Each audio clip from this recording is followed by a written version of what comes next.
Can you see all right? Yeah, I'm only -1. Oh, yeah. So for all those people out there, that's a metre away. Oh, is it? Yeah, so I can legally drive. Oh, nice. But it's the eye strain. I get a bit of migraine, so Oh, yeah, not good. yeah. And then I was on hunting up the river the other day and fell over in the river. Yeah. And lost my sunnies, so I've been getting used to proper light lately. Yeah. Can't do contacts? Can. Just I like glasses more for just general stuff. Like I'll use contacts when I'm surfing. Yeah. That's about it. What am I got going on here? Not enough gain on you. That'd be better. Turn you up. Hello. Oh, that is better. There we go. Righto, so you're Oscar Goodman. I am Oscar Goodman. Yeah, I got an awesome little message like, "G'day, mate." We have made this totally revolutionary thing, which I saw that dude, these guys posted yesterday, shooting a Seeker in the car workers. Something I've only done once. Would have been handy, mate. Where were you about 5 years ago? Yeah. I was at school probably. You're at Lindisfarne College. Yeah. Yeah, so made this thing called WildVision. Sort of built it to help people know where and when to go hunting.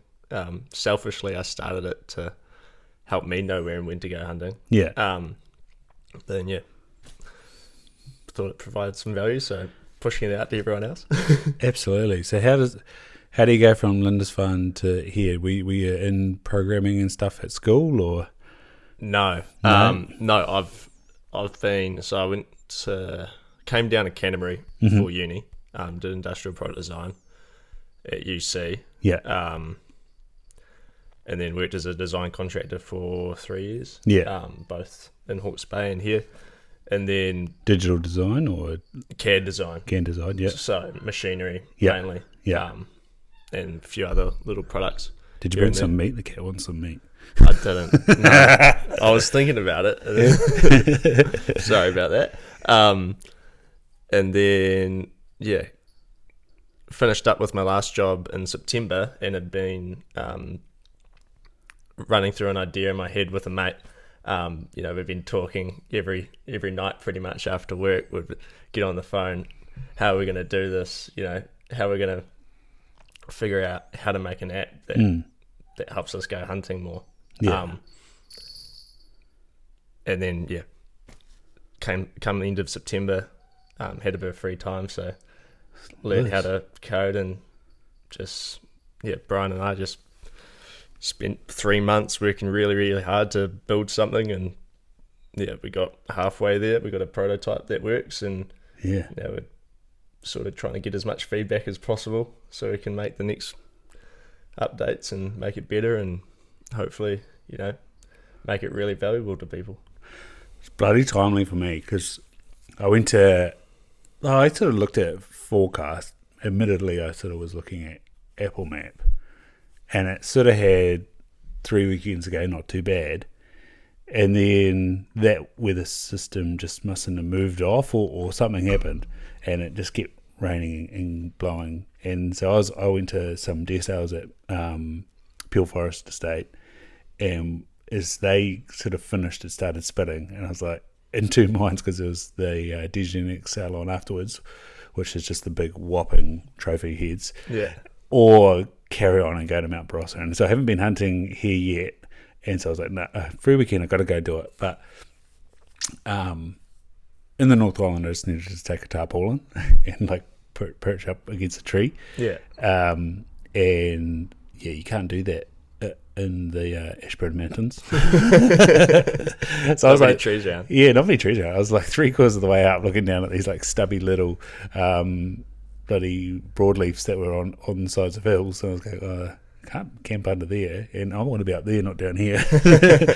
And it was blowing, and I was looking out to the coast and just seeing, because you can see above all of that big clearing in the Ashburn Lakes where the mountains start, and then also down towards Mount Peel and the Rangitata, and that was full of cloud and wind and rain. I was like, I'll pull out. Yeah. But then come Sunday, when I was just moping around here, it was raining here in Ashburton. One of the guys in the NZDA was out Mount Hutt, and it was nice. And I was like, oh, what the fuck? Yeah. It's changes a bit. Yeah. That weather thing. And like mountains as well. And these rivers and the little, like, we were at the museum the other day, and I was having a good look at like all the saddles that come through from the coast. Like, you read the Rakaia Herd and how they used to pop over to the coast through those saddles, or not pop, they were missions, but basically pop over to the coast to hunt the heads of those rivers over there and get massive heads and stuff as the stags moved west. You're like, oh yeah, that weather and stuff really does peek through there as well, and it messes you up, but then it can sort of go around the river. Like even here, we watched this big band of weather come down the Rangitata and then move up, and I guess go out and miss Christchurch as well, because I can talk to my brother. It'll be rainy and windy here, and he's like, oh no, it's clearing up, it's going to be 28 degrees here. I'm like, well, what the fuck? Yeah. Like I've been staying up the Rakaia Gorge, and the southerly will hit Mount Hutt and it'll sort of start to swing around, and then it'll stop just as you get past where we are, and then it's like real nice wet country, great for growing grass, and then as soon as you get around the corner it's just dry, and it's great. It's just like those little wee microclimates. Quite cool. I think on Ant Needle's video series they did for M2, they were up the Rangitata, and they were looking at the weather forecast, and there must have been like a similar thing. It was like sort of coming around, and they're looking down the river and kept seeing the wind, but where they were stayed nice, and they they got a little bit of wind in their little rooftop tent, but didn't really rain on them, didn't really snow on them, and the rain had sort of cleared, and they were able to drive out and things like that. And again, they had one of those little weather units. I can't remember what they're, the green and black little thing. Oh, that you can connect your phone to. Yeah. And they were again going, oh, do we, don't we? What do we do? I think the next day they carried on hunting. Yeah. So weather's hard to predict, but especially in New Zealand. Very, very hard in New Zealand. But there's some great tools out there that we use, and that I've used in the past, like Windy and YR, and stuff like that. Like I've been in Christchurch, middle of the week, like I'm stuck at my desk. I want to go out into the wops. I want to go hunting. I'd spend like 3 hours just looking through them all, trying to figure out where to go. And most of the time, I'd make the right decision. Some of the time, but then most of the time it would either be the weather would be different, or I'd just make the wrong call, or I'd get there and it'll be a new spot that I hadn't gone to before, and I'd be like, there's nothing here, or it's been 1080'd. That was my first Ashburton Mountains experience in 2014. Where is it? It's over there somewhere. There's a little musclehead head that I picked up. Oh yeah. And they were everywhere. We were going to see if we could spot a cheeky chamois or a tar. And it was cool though. We went up to the saddle. It's the Herbert Mountains. So I think it's Lake Emma or something like that. You go up the start of this track, and then you sort of duck off, and then you can look over the Rangitata and see Mesopotamia and things. But it was again like a long walk in a average condition, and we were up, down, and like, oh, that was interesting. See some new country. It's good. Yeah, that was my last experience in Barossa. Yeah. We just walked a long way and realised probably higher pressure. And then we saw the 1080 sign. We're like, oh yeah, we'll just keep this to a day trip. See the contours. Yeah. Come back in 3 years. Yeah. So, like, my brother's a surveyor, and I'm sure he can access data on maps and stuff, no worries. But like, some of the stuff open access. Like, how do you create like the plugins to your app? So the base maps, they're easy to get. Yeah. And then Doc's really helpful with their animal distribution and density data. It's all relatively anecdotal. And there is a fair amount of scientific stuff they've done, but we haven't quite yet got it into a visual format that's easy to communicate. So yeah, there's weather is really easy to get. Animal distribution and density data relatively easy. Mapping easy, and then it's just putting it all together into something that's easy to use, which is the relatively difficult part. And then the animal movement predictions are really hard. Yeah. But yeah, we're getting those in there. Cool. So is this sort of a right place, right time thing? Because this is probably what every person new to hunting has wanted to know. And then if you're analytical, you kind of go, and you think about American hunting models or smaller state stuff in UK and Europe, and you think, well, they know an area and what goes on, and relatively free range guiding in New Zealand will be pretty knowledgeable about where everything is within their little patch of land. But when you look at the estate and you go, well, that's managed by Doc, like, you can't have people everywhere. You can speed things up by flying over it, but then you've got to record it and then you've got to input it into something. Is that where data collection and storage and analysis has become easier, and so now they can sort of share it with someone like you, do you think? Yeah, so we've got this huge amount of, I guess, compute now. Yeah. With the state of technology. Like there's ChatGPT and there's a huge amount of really fast processing. Yeah. Stuff like that, and cloud computing. So we can bring all this data through observations, whether it's Doc or hunters or whoever, into one place. Yeah. And then we can start to build algorithms which will predict animal behaviours based on environmental conditions. So will they be bedded or feeding? Yeah. Will they be, what elevation will they be at? Will they be on the north or the south or the east or the west face? Will they be down in the valley? Will they be on the tops? Generally, yeah. In general. So once we get those sorts of insights, we can build that based on experience, or we can build it based on data. The data will probably be more accurate, but the experience at the start. So once we get those, we can start to inform based on, say a Rakaia catchment or a Lewis Pass valley, or up north in the Kawikas. So based on those habitats and the species that are present, like chamois or reds or sika, what are they likely to be doing for any given time period? And then we pair that out with the weather forecast. And we go, okay, so we've got the weather forecast and this is what the animals are doing. They're moving, so you're more likely to see them. They're going to be at, this elevation, 1,300 meters in the Rakaia, so you're going to have to climb. Sorry, mate. Or they're going to be, at 700 meters, so just stay down low. Therefore, the weather's good up that catchment, go for it. And then animals are moving. Yeah, that's a pretty good indication of you should go hunting there. Yeah. Since you mentioned me, I've been flicking through it trying to work it out. This is so freaking cool. It has been working for you? Oh, I haven't. I'm going to try go back on Saturday. Yeah. Nicole wants to come too, so that's going to be an interesting challenge. It'll be keeping her warm, which is the hard part.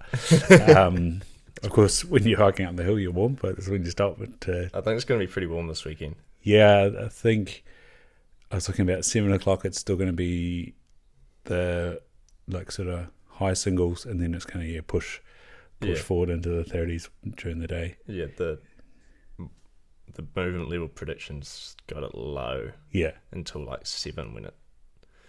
Lately, the past couple of weekends, they've been starting to move at 4 apparently on the app, and they'll go out hunt and they're moving. So I'm like, that's cool. Yeah. But yeah, this weekend it's we've only got 3 hour. What's the word? Not accuracy, resolution. Yeah. At the moment, so. Yeah, I think it's either 4 or 7. Yeah, I was on 7 and 10 a.m. Yeah. Yeah, and I was looking at it, and yeah, I've shot a lot of 10 a.m. deer actually. I shot a 12 middle of the day deer the other day. Yeah. Which is pretty cool. I don't think that area gets much pressure. So Yeah. they were just chilling. Yeah, that was what I was weird about my woodhill buck. He was 2:00 in the afternoon. He was there. We were at lunch, and I'd crashed my car in the morning, so I needed to sort out my insurance. Shit. And so we were sitting around lunchtime, and I was like, I really need to get onto that. And then we talked to the guys that do patrol, and I was like, so where are the bucks in this block? And they're like, oh, they're sort of not in the block, but they're in that corner. And he said, so just walk in that direction and do your best, and come 2:00, we'll meet you back at the road, and we'll take you out to your car, and because there's no reception in Woodhill, so you can sort your life out basically. And literally they dropped me off. I was walking down the road, and it had come out of the pond onto the clearing, and it was just standing there. I was just like, oh, that one's good. Yeah. Put the rifle down, look down through the scope. He he was long enough. Sacked him, and then walked back onto the road. And, Sweet. And they dropped the rest of the other half of our team off, and we're coming back. And I was like, oh, let's chuck that on and get out of here. Yeah, good stuff. But yeah, that was 2 in the afternoon. So yeah, you're always frustrated when you sort of dismiss something and then you see it. You're like, oh, well, there. What's the go? Yeah. Like so often people just walk straight past really good country. Mm-hmm. And it's like, cool, sweet, yeah, awesome, I'll glass that.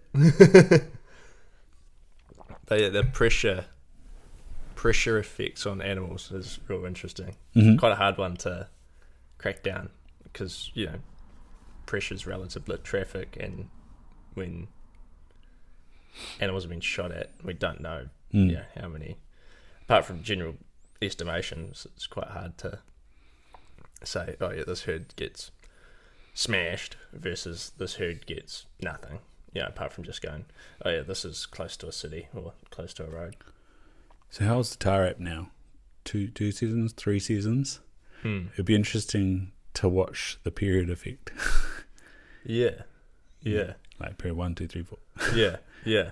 Like obviously there's a little bit of weather change as it goes through, but yeah, that'll be cool once that's 10 years old, eh? Yeah.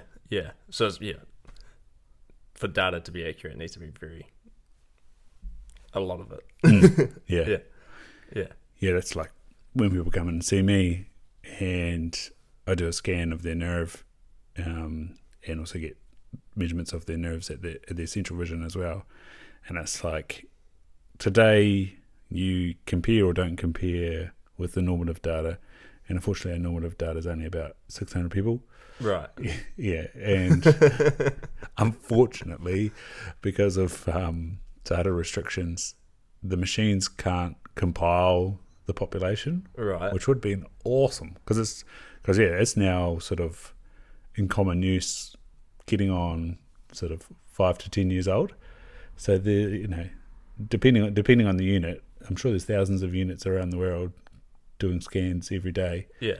Like, just think of the big data that you could have got out of that. But anyway, and so then you go, you get them back in 2 years, or if they've got risk factors, you might bring them back at 3 months, and then 6 months, and then a year, and then you've got four measurements, and so you've started to develop a trend, and then you look at over time, or you go, oh no, you've got glaucoma, you need to go see the ophthalmologist, and that's that. But yeah, that's like when someone like punches data for a location, it's like, oh cool, there's a piece. And then if they went back, especially if they went back at the same time, say someone was lucky enough to get period 1 3 years in a row, it's kind of like, what did you see? We was at Where'd You Hunt? Where'd you shoot the animal? Yeah. Like, bingo. Yeah. And if you shot that animal there, it wasn't with others, what did they do? Yeah. Did they boost it up over the ridge, or did they just go down to the scrub? Yeah. And then what did they do from there? I don't know. Yeah. How do you predict that? So are you coming up with more and more questions the more and more you try to build this thing? Yeah, classic. Yeah. The more you work, the more work you have to do. So did you do much analysis or stats when you were in uni? Very minimal. Yeah. I did. So I was just focused on design, which is quite a customer centric degree. Yeah. So it's how do you listen to what the customer needs to to solve a problem. It's all, what is the person's problem? Yeah. And how do you solve it? And then, you start with that core problem. You flesh it out. What are the problems around it? Is that the actual problem? Yeah. And then you go, so, the problem for this is it's very hard to know where to go hunting every weekend unless you're spending hours. Yeah. Or you know exactly where you want to go and you're just waiting for a weather window. Yeah.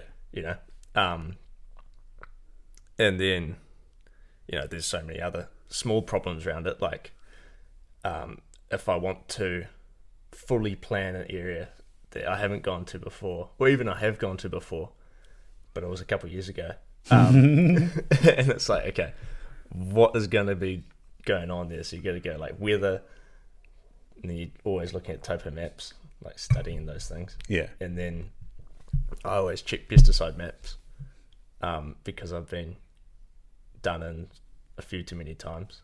I'll get to the road and it's like, Do you take a dog as well or no? Nah. Yeah, that's even without taking a dog. Yeah. Yeah. And then, that's before even thinking, are there going to be other people in the area?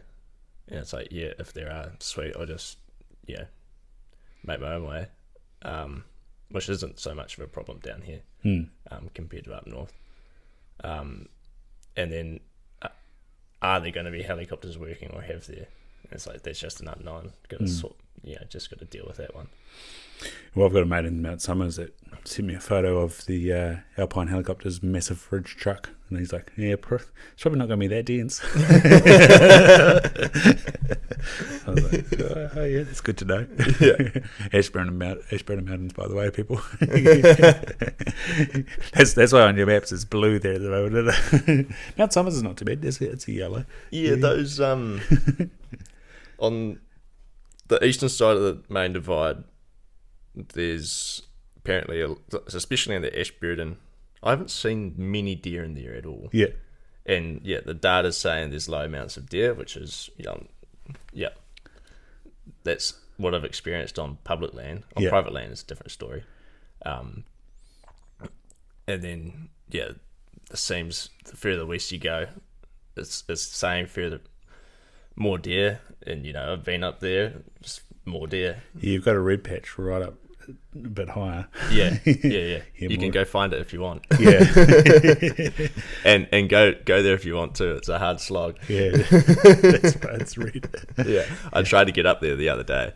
And we actually got a video coming out about it, which would be a bit of fun. But we didn't quite get up to it. We couldn't cross the river, so we decided we'd just walk. Yeah. And, the walk was the extra 10K, so we're like, we'll just go up this catchment, see what's up there.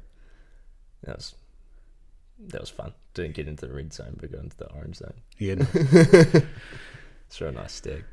Back to when you look at those topo maps, like, how the fuck do I get around here? Have you hunted aspiring? No, I haven't hunted aspiring, but I've hunted up opposite, what's that river that goes up to aspiring? That stream? Tukituk? No. Yeah. Yeah. So hunted up just behind a farmer's. He gave me permission to walk just straight up at one of his faces into some public land. Yeah. I just went straight up there with my old man. He doesn't hunt, so I was like, Dad, come hunting. and he came halfway up and then left me to it. And I walked up to the top and found a few chamois. Nice. And then just as I was about to shoot, a helicopter came over, just like a tourist one. I was like, no. Yeah, we were up Diamond Lake and it was like,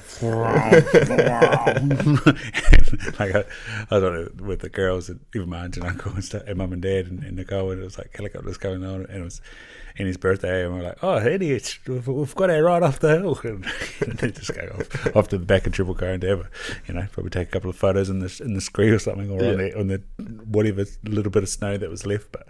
Yeah, the scales through that valley. Yes, it's quite a bit of fun. But no, I haven't spent much time down in Otago hunting at all, really. Just spent a few days at a mate's farm. Mm-hmm.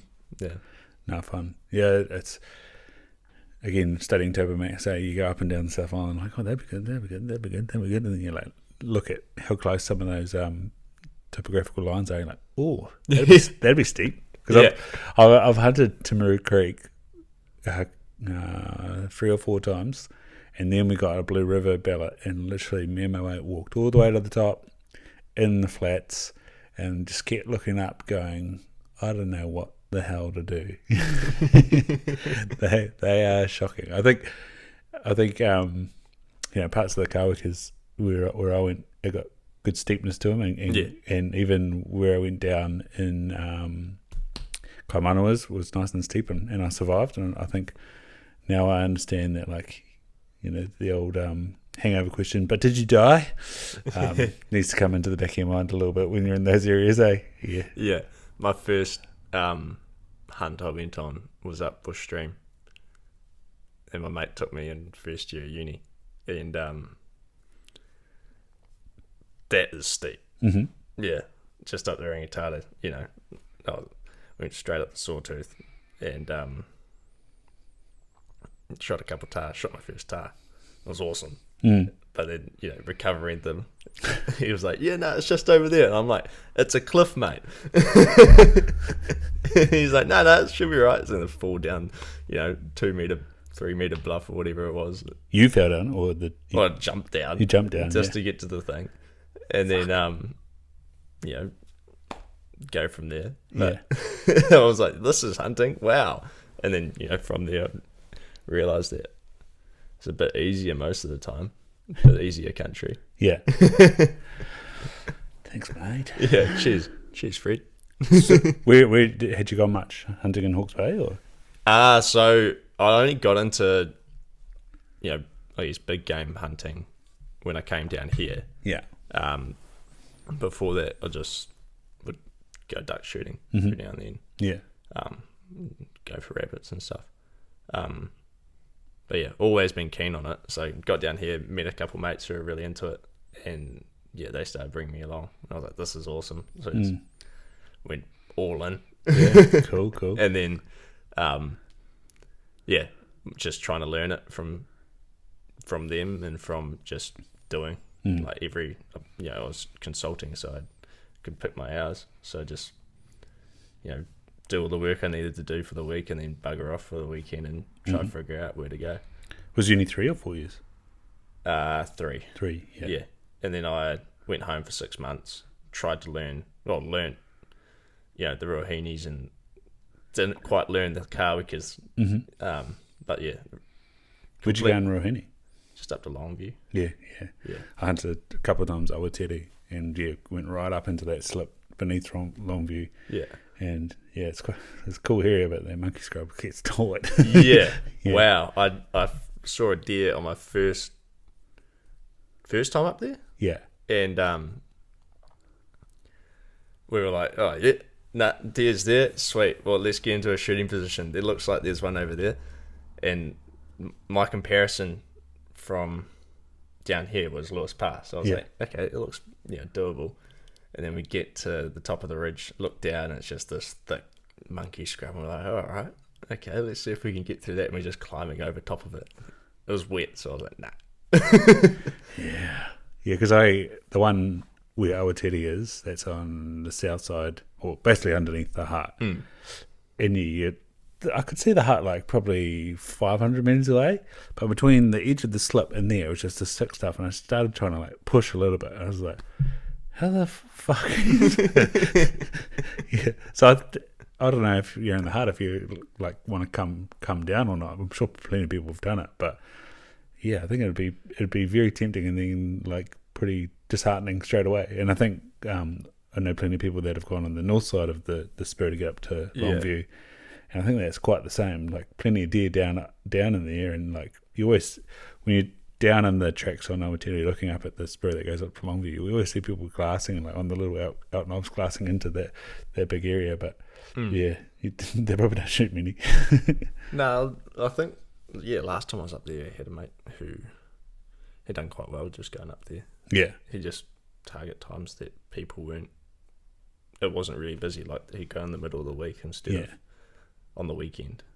And I think the animals just spike their movement during the week because they know no one's around. The weekend deer. Yeah. And then because our teddy's on the Wapukatos. Eastern side, so you can get it. You go straight down from that car park. Yeah, you do a small hill, which is easy, and then lots of people carry on further out towards the farmland. Yeah, because I think the dock sort of bows out a little bit there. Yeah, and there's that big mound that's on the eastern side of it. Yeah, hill-ish. Yeah, and then so then you just like basically dropping straight down. So I went there in January after my ultra, and going up the small knob, I was like, this is awesome. And I took about 10 meters down the hill, and then my knee just locked up again. I was like, this is not so awesome. So I'm still not recovered yet. Oh, no. Yeah, so we got back into the river flat, and we sort of hobbled around the river flats, and it wasn't too bad. And then we climbed back up, and I was like, oh man, my knee is sore. It's funny. Yeah. Bugger. So you're fully recovered now? Yeah. Like I think another 2 weeks later, I went to Car Wickers, and it was sweet as. I was like, oh man, this level of fitness is wonderful. Yeah. So I had a real big learning curve.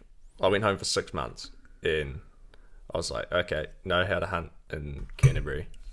Confidently can go out on a weekend, and if the weather's right, I'll be able to find animals. Cool. Yeah. But then I went home, and I was like, where do I start? I don't know where anything is. Yeah. So I just started going on missions, which I guess is the way you do it. Back then, I was like, I don't know where to look. Mm-hmm. As long as the weather's good, I'll go. And then learnt it over time, I guess. Saw a lot of seeker in the car wickers, but could never get the crosshairs on one. Yeah, I feel you. I spooked them just like right round the car park. I'd walk through this one spot 3 or 4 times, and I would be charging hard, like I'd be walking, I wouldn't be hunting. Yeah. And then I'd just hear this I'd see this movement just to the right of the track, and I'd just hear this crash off, and I'd be scared shitless. Yeah. And it's just, have you been into Macintosh?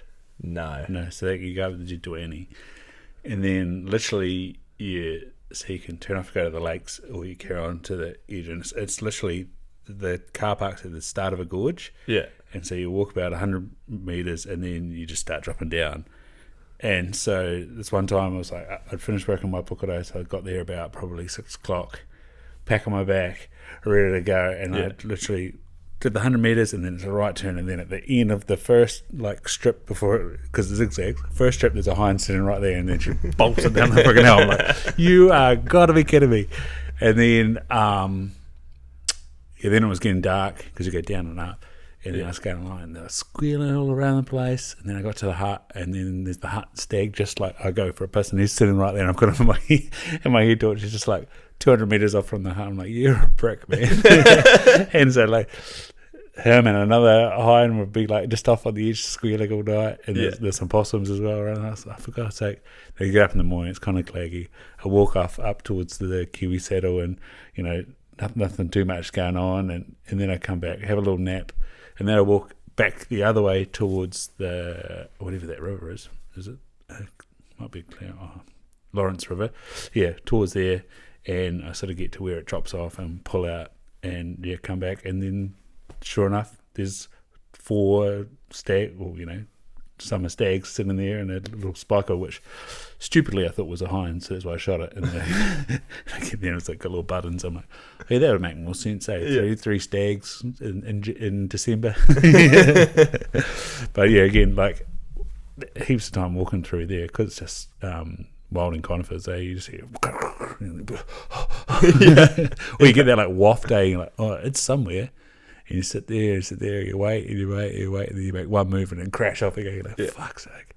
And same with Macintosh, hey, like I took a guy up to the hut, and then we were walking out, and we literally had a hind like walk across the track in front of us, ignore us completely, off into the pepperwood. I tried to sneak in her, and she was just carrying on. It was like she'd never noticed. And then from the track, and then if you drop off the track, there's a face opposite where I've seen deer so many times, but again, it's just like never been there to aim and shoot. Never been ready. Yeah, never been ready. And then you're just like, oh, God's sake. And squealing. Yeah. Same, I've been over on that side, creeping through and just like being like 20 metres away and you just cannot see it. Yeah. It's like, fuck's sake. Yeah. No, I haven't spent that much time in the car because, but it's just lots of animals and really hard. Yeah. And fun. It was so much fun. Yeah, fun. Yeah. Lots of fun. Yeah.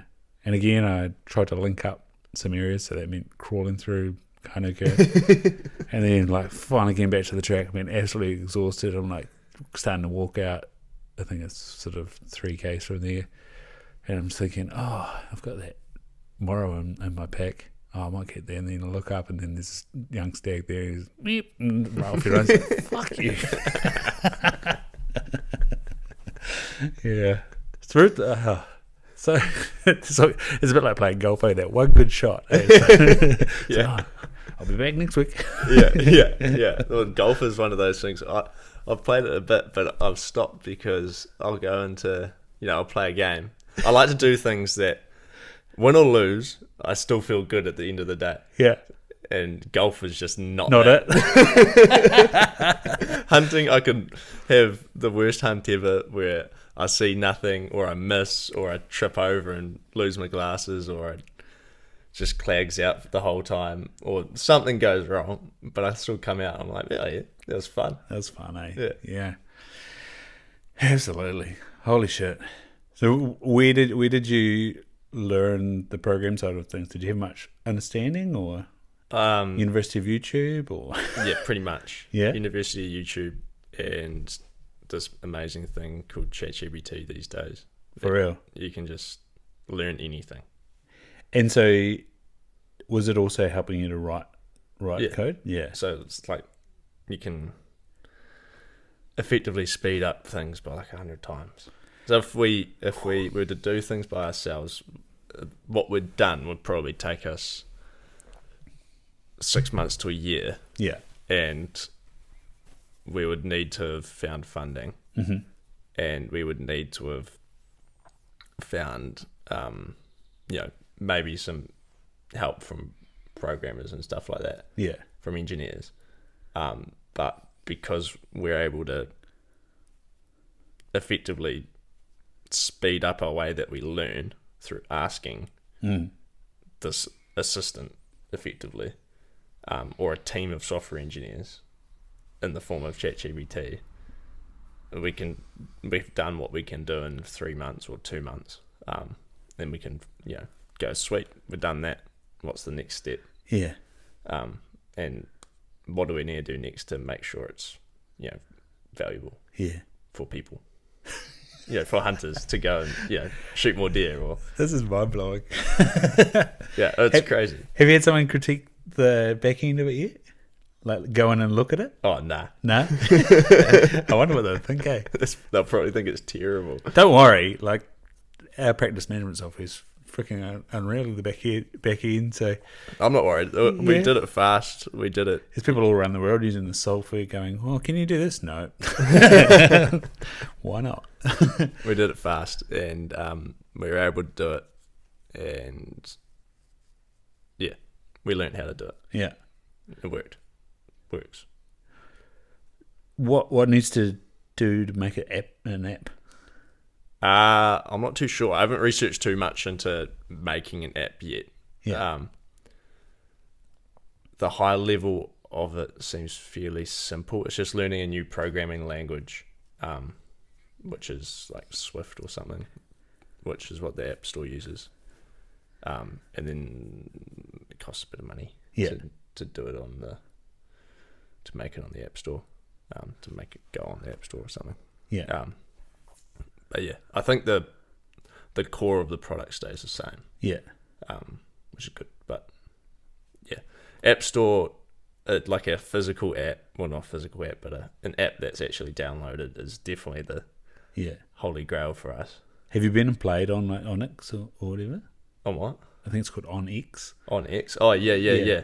So have you played on that? On X is like almost an NZ topo, but a few more features, right? Okay, yeah. Yeah.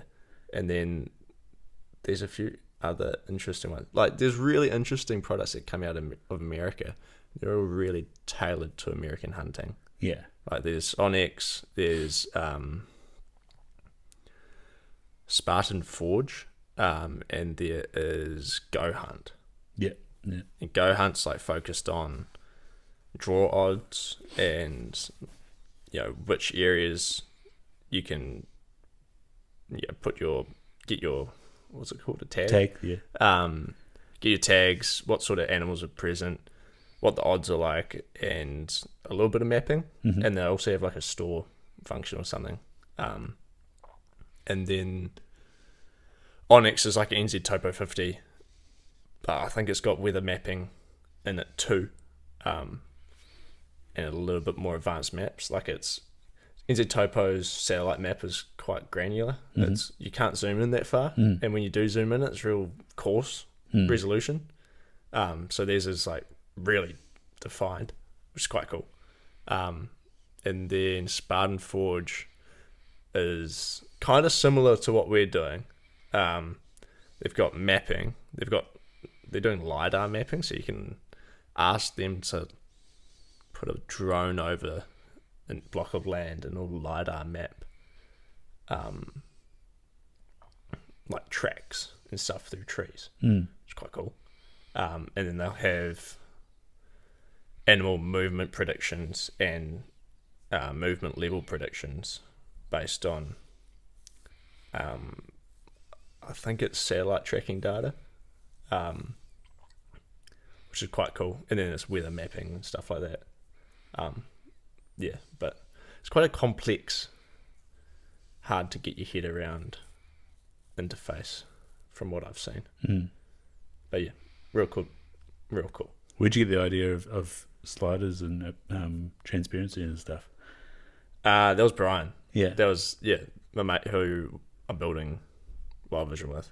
He wanted to see. So when you zoom in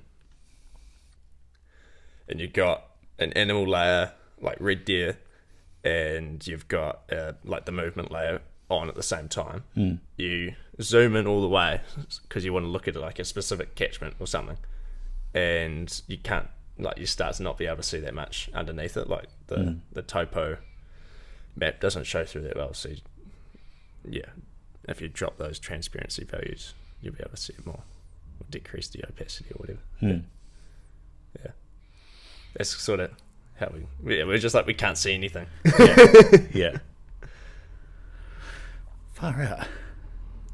Yeah, I was telling one of my patients about it yesterday. He does trapping, so he uses Trap NZ. Yeah. And then so we're bringing up that, and I was showing him where I used to trap in the Garwickers.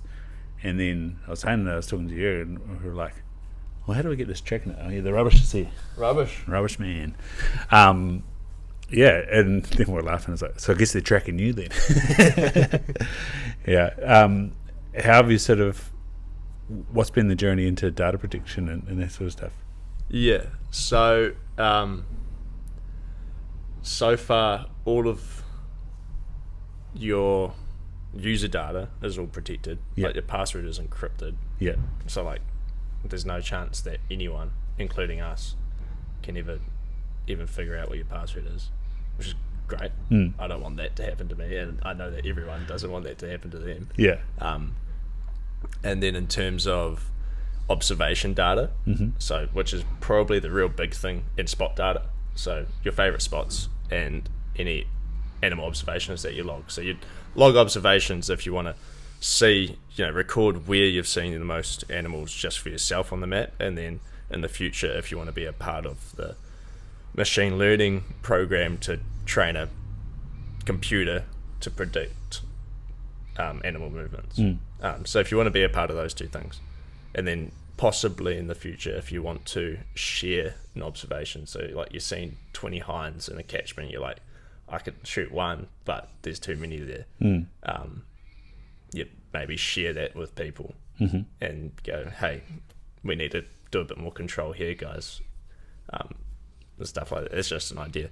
But yeah, so spot and observation data is all just for yourself, and it's not shared with anyone. We have access to it, but yeah, our privacy policy is any data that you input without your permission, we don't do anything with it apart from share it with you. And if you want, the next feature also is the leaderboard, which is bragging rights. Yeah. Who's seen the most deer this year? Yes, I went to Require NZDA in December, and then they have a little tally going. I was like, I've been to 3 NZDA meetings now, and it's the first time I've been to a club that like records obviously only at the meeting, but what everyone's been doing. Oh yeah, yeah. And there's a couple of guys there that they'd been hunting. God, so they recording animals shot and on animals seen and stuff. Yeah, I think just shot. Shot. Yeah. But yeah, one of the guys had been wallaby shooting, and holy fuck. Yeah, 100 odd wallabies. I was like, goodness me. That's a bit of ammo. Yeah, I'd say. Yeah, it's like a good $300. Yeah. Depending on what he's shooting. He won't be shooting 7mm. 223, you'd hope. $200. $2 around. I think you can get a wallaby with a .17. Oh, 100%. Yeah. 100%. That's another rifle, though, isn't it? Yeah. Yeah, that's another rifle. I've been thinking about getting a 223 set up for culling. Yeah. But it's like, buy a 223, put a thermal scope on it. That's $14,000. I might just stick with a 708. Yeah. No, I'd probably need not now that I'm here. I probably don't need another caliber for a while, unless I was going to go do that. But yeah, that 7mm Red Mag was pretty tedious up in North Island. Were you using a Red Mag in the bush? Yeah. I've shot. I shot a Seeker Spiker with it.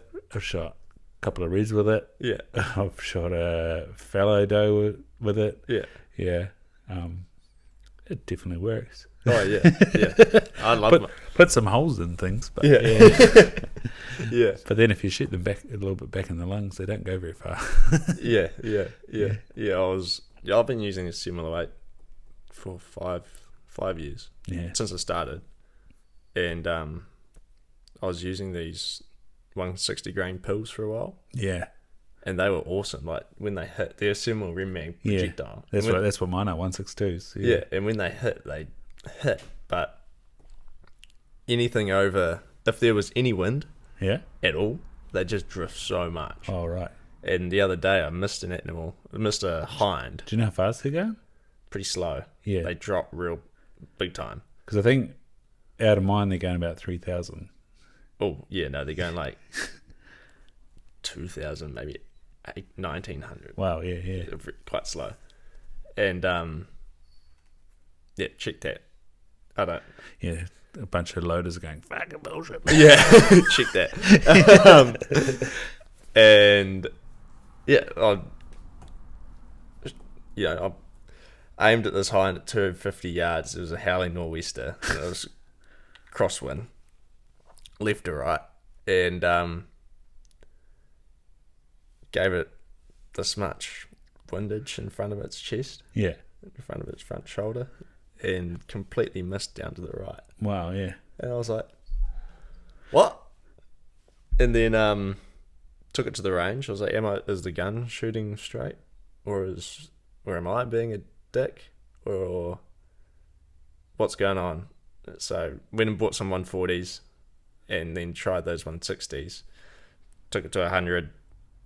Both were shooting straight. They were slightly off from each other, which is expected. The Hornety stuff was shooting like that far away from each other. Yeah. It was crazy. And then took it to 250, and there was a slight cross breeze. And the 140s drifted that much, like an inch. And then the 160 drifted like 4 inches. Wow. And I was like, oh, okay. That makes sense. Yeah. Yeah, a bit more wind drift. And then, so that's my excuse for missing. Bigger pills. That's my excuse. Getting some drift on. Yeah. Sling-a-malinga. Yeah.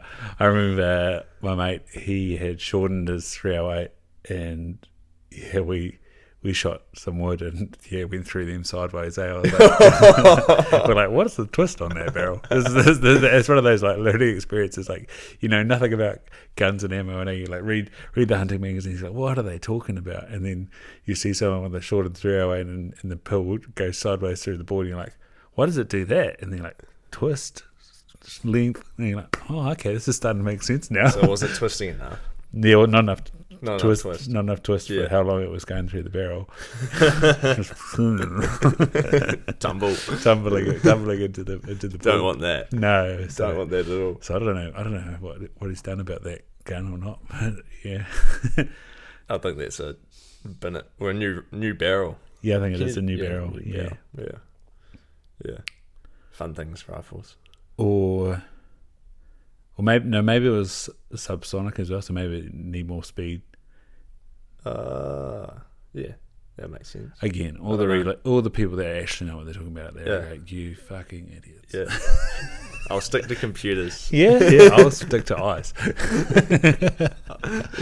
No, I'll keep reading. I'm happy. Actually, if you are saying you're a fucking idiot, message me and tell me what I'm doing wrong. Help. I want faster shooting projectiles. Please help. Yeah. Oh no, I just want accuracy. Yeah. When I shot that stag last year, it was definitely the person behind the butt that screwed that up. I should have laid down and put my bipod out. I am familiar with buck fever now.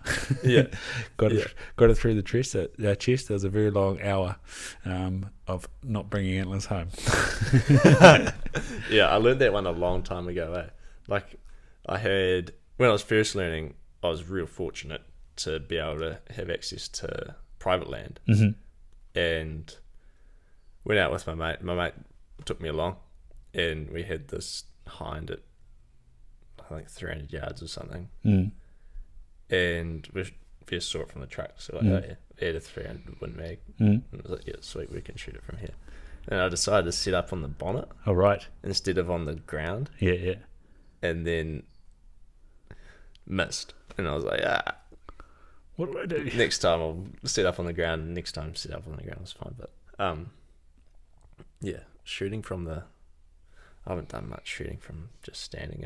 Yeah, I've shot 2 animals standing, and that's it. When the one night I went along to NZDA in Taupo, they got an indoor 22 range that's 200 meters long, and that's a good exercise. Even I shot seated, and just trying to line up the crosshairs, you're like, wow, there's a lot of movement. And then they had cradles there, and you chuck it in the cradle and you lock it, and then you like look at your group and you're like, oh yeah, there's a lot of merit there. Yeah, getting your bipod out, sitting down, lying down, getting behind the bloody thing, and squeezing off. Yeah. Like I shot a buck. I was culling the other day, and I was only 200 yards or something, 240, set up on a rock with nothing behind. It was just me crouching behind the rock. Yeah. And I was just all over the show. And I was like, nah. And then set up just lying on a pack and put my bino harness behind it. And it was just steady. Steady as. Like, sweet. Dial up. Easy. Yeah. Your first comment there, that was the same in the Rohinis, trying to get over the tussock shooting downhill. So you're trying to get up high enough and get on top and get your line of sight right. And yeah, that was hard. Missed that up. We had to get all the way back down the hill, so we had to go like around, and then she was in agony because I'd got her. Oh no. Yeah, but to try and follow up, it was just like, oh, this sucks. Yeah. Do hate that. Yeah, hate those things. And it's like taking you 20 minutes to get around, and it's still alive. You're like, fuck's sake. Yeah. No, good rest. Yeah, that was the lesson in that. Yeah. Like I had a pig on Tuesday that I saw them from the top of this terrace, and I was like, one of you is dying because I don't want you around, So I just sprinted. It was like 1.5k away. I'd Yep. been for a 10k run that day, so I was in pain. Old Cameron Haynes over there. And just sprinted after them, and then got within 60 meters. And even then, I was just like, "Yeah, no, I'm just gonna set up." Yeah. It was all good. So what's the place you've been on in the Rakaia? Just a farm. Yeah, just a Sheep farm? Or sheep and beef farm. Yeah. Yeah, nice. Yeah, just go up the river a bit and just a few too many animals.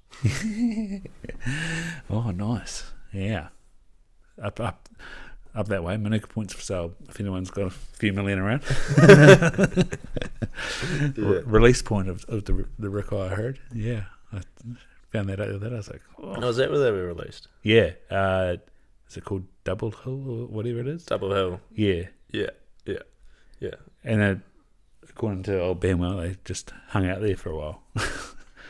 Yeah. And so Manuka Point Station just used to watch them. It's the same with Poulter Herd. Like, they released them at Mount White Station. They just chilled out. And then just chilled out for ages. Until they got pressure or until Yeah, I think that was it. Until they started moving. Yeah, started shooting them, and then away they went. Yeah, and I guess so. The herd was growing, and they probably stags were wanting to wander, and Yeah. hinds were running out of feed and stuff. Whereas the chamois, they took them across the river at the Hermitage. They're on this like trolley, and I think they just straight away ran up the mountains. They just wanted to be up there. Yeah. Whereas the second lot, which I think was only a couple, they didn't take them across the river, and so one of them, I think, eventually ended up swimming across and going up to the rest. But this other, I think it was a buck, just kind of like hung around on the flats for ages and near one of the huts as well, and like would mess with people. And then eventually one of the tourist guides ended up shooting it because it was like bucking tourists and things, and he's guiding these people on a walk through the Tasman Valley, and it's like, fuck you. What about Tar? What did they do? Do you know? I haven't. That's when they were released. Yeah, that's the last. Off? That's the last Benwell book. Oh, yeah, I haven't read that one yet. Yeah. So yeah, I'll let you know. Hey. I'll let you know when I read that book. Sweet. Yeah. No. They're cool animals. I love Tar. I've seen them in Timaru Creek. There was another like. That's down in Hawi, right? Yeah. Yeah. Another hunting lesson. Yeah. Is shooting on angles. What was where I say, like, so we were in the little river that comes off Timaru Creek and goes up to this little shack called Moonlight and Roses, and we were walking back out. So you got to there's sort of a marked trap on the map, but it's kind of a follow your nose situation through the beech forest, and then you get out into the river and you're kind of like, oh fuck, thank God for that, and you know that you just basically walking out a pretty flat river out to the main Timaru Creek, and again just walking on a pretty flat river, and then there's a musterer's hut called Junction Hut, and between the Moonlight Roses and there, I was sort of looking up at this rock face being like, oh, it'd be good if there were some animals walk around there, and then sure enough this mob of tar come around, but we're on like a pretty steep angle again. I think it was 30 degrees or so, but we had a true ballistic rangefinder, which was at 300, and I've got my rifle zeroed at 300 because it's only like 2 inches high at 200, 100. And yeah, we shot over the back of them, and then we got into that little junction hut, and sure enough, there's a hunting magazine, and what you open up to is like shooting up and down hills. Like, there you go. Yeah, I've got one of those TBR ranges too, and it tells me my dial up. Yeah. It's a SIG. Oh, nice. 6 hour. Yeah, really cool. Yeah. But yeah, sometimes I miss the angle doesn't calculate. Right, yeah. And I miss it. Like I'll angle, take the range, miss that hasn't taken the angle, that's 30 degrees and it's saying like 7 or something. Yeah. And then I'll miss. And I'm like, what's going on? Like, I should be able to just aim it the crosshair. Yeah. I shouldn't be able to have to do anything like that.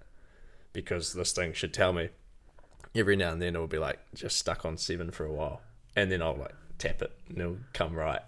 Yeah, there'll be a little ballast or something in there. The angleometer, I think that's what it's called, is wrong. That'll be internal, it won't be like a laser thing. It'll be it'll be internal. It'll be something, I don't know. Again, anybody out there, what's doing that? That'll be something electrical.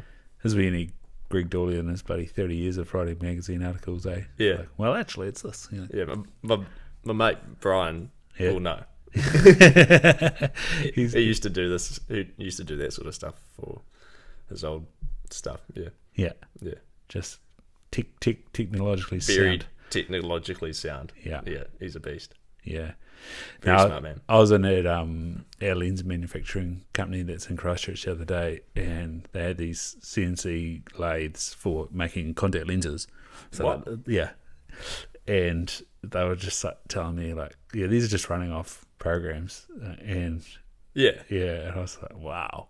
And so they start off with a button, like, yay big, and they make it down to like a probably 600 micron thick contact lens. I didn't know they machined them. That's cool. And even they're doing custom made soft contact lenses. And he said that like they're made in a similar way. So they've got a plastic, well, no, it's not plastic. It'll be a material button. It's called like hydrogel, and they lathe it down into the shape. And he said we've got to make it slightly steeper than what we actually want to give the person, because then when we hydrate it, so they like put it in this gel stuff and it sucks it up, it sort of flattens off, because if you think about it, it's like quite a steep dome, and then when they put the jelly in it, it'll extend out. Yeah. It's volumes increase. Yeah, they got like a hydration factor that they've put into the lathe, and for one of the programs that we used to design lenses, their lathe had like 3 prongs, and so it's lathing one, it's clicking into the next chuck in the rack and bringing it in, and it's just like it's fully loaded up, this 20 lens rack. And I was like, that was awesome. That's wild. I thought they were molded. Yeah. I didn't know they were machined. I thought they were injection molded or something like that. Yeah, so I think one of the, I say mass produced lenses, which they managed to get like a silicon center, so heaps of oxygen can get through the lens, and then by the time it gets to the periphery of the lens, it's 100% water, so it creates this like gel matrix between the lens center and the outside. That is made by doing a mold, so like one base curve piece on the top and another base curve piece on the bottom, and then they inject the material in, and then they must treat it with maybe UV or something like that to maintain its structure. Right. Yeah. That's cool. And then some of those materials kind of like leach out things called like glycohalix, so similar to what's in your tears, and so then they like bind the tears as well, and so then they maintain that water, or they become more wet during the day because your tears kind of end up in the surface, and that's what keeps them comfortable. Yeah. What the fuck? R&D and contact lenses messed up, eh? It's too small. Yeah. I don't like designing things that are related to the human body. Yeah. Well, that's the thing. Like, you just sort of think about this, lab that's sitting in Wigram there, and then they've got this like completely vacuumed room, and they have like all these health accreditations and paperwork that they've got to fulfill, and like, oh yeah, that's got to go in someone's bloody eye. Yeah, like you infect someone's eye, you got a big bloody problem, eh? Yeah. Whereas I need to go visit my brother at Dairy Works, and that'd be more like your sort of design brief, eh? Like, so we get these 20 kg boxes of cheese in, and then we've got to get them on about and cut them up. What's a better way of unboxing that? So they've got these 2 arms. This is a Hawke's Bay factory. These 2 arms that come in, like, unbox the bloody massive block of cheese. Eh? It's unreal. Sick. Yeah, and then it goes off on a belt. So and I was like, how do your belts move? And he's like, well, we've got these plastic wheels or these chains. And I was like, is that kind of like the Hustler feed out wagon chain? He's like, yeah, exactly like that. Good feed out wagons. Yeah, they're unreal, eh? I used to work for them designing. Yeah. Nice. Yeah, good company. Great guys. Well, they used to come in and see us when I worked at Checkies. I was like, what do you guys do? And they're like, feed out wagons? Yeah. I was like, have you heard of them? I was like, no. And then sure enough, TikTok comes along and there goes Hustler on your thing. Like, I thought these guys were brethren. And they're like, yeah, we're into it. They're good guys. Good guys. Yeah. No, I've met quite a lot of that family at work. It was awesome. And they're like, yeah, too good. And then we were at field days, And yeah, got to actually see like, what do you mean by the chain won't break? And then you see how it's made. You're like, oh, that's real cool. And then they had at field days, they had a piece of their steel sitting there, and the way they paint, and you could hit it with a sledgehammer, and it wouldn't crack the paint. And powder coated, real tough powder coat. Yeah, yeah, that's cool. Yeah, and then the RAM, the RX2 with the RAM instead of a floor chain. Mm-hmm. It's quite good. It's less moving parts and less maintenance and stuff. Yeah. So were you working on the actual machine, or I was working on the sprayer line. Yeah. So I was doing improvements to the existing stuff and then designing a few other things. And the manufacturing side, or the actual component? The actual design of components and the tracking of parts and stuff like that. I love it, eh? We went to NZ Sock the other week as well. It's just like Sock. NZ Sock Company is these warfighter socks or your Kiwi socks. Yeah, a lot of them are made, or warfighter ones are made here in Ashburton. Oh right. Yeah, and so in the factory we were sort of shout to Fitzy. Yeah, met him in a hut. Oh, nice. Yeah, Wonky hut actually. Oh, far out. Yeah. Good guy. Yeah, I saw today's when I was down grabbing coffees. He's had a few people being like, what are you doing with the podcast? Because he's had a big year. Yeah. And I said, well, if you're we're next town in Ashburton, we have to have another yarn. Yeah. Where was I going? Yeah, so you sort of walk from the offices into the factory, and there's like the last steps of some packaging up some socks, and the big like traditional gumboot sock, like jean sock style, big fluffy thing that they're doing the toes on those, and you're like, oh, that's intriguing. And then you walk through all their stock that they've got in there, so massive shelves of that, and then you go out the back and there's just like yarns of every colour, of every type. Yeah. It's like, this is unreal. And then you go around through these sock machines, and they're like so many threads, and then like a vacuum and little bits to clip the toes and stuff like that. You just like, holy cow. Yeah. And then it goes through like a washing machine, and then they're pressed and flattened and made all nice and then packaged, and you're like, this is awesome. And again, like, what's the best way to package something? How do you get less waste? All those sorts of things. And then also like the design profiles for the sock, and then they've got like they will get shoes or boots or whatever, and they'll test pressure points and stuff with it. Oh, right. Yeah. Yeah. So I don't know. With just like human feel or like a robot or? I think they've got sensors that they can put inside socks. Yeah. Yeah. Okay. Yeah.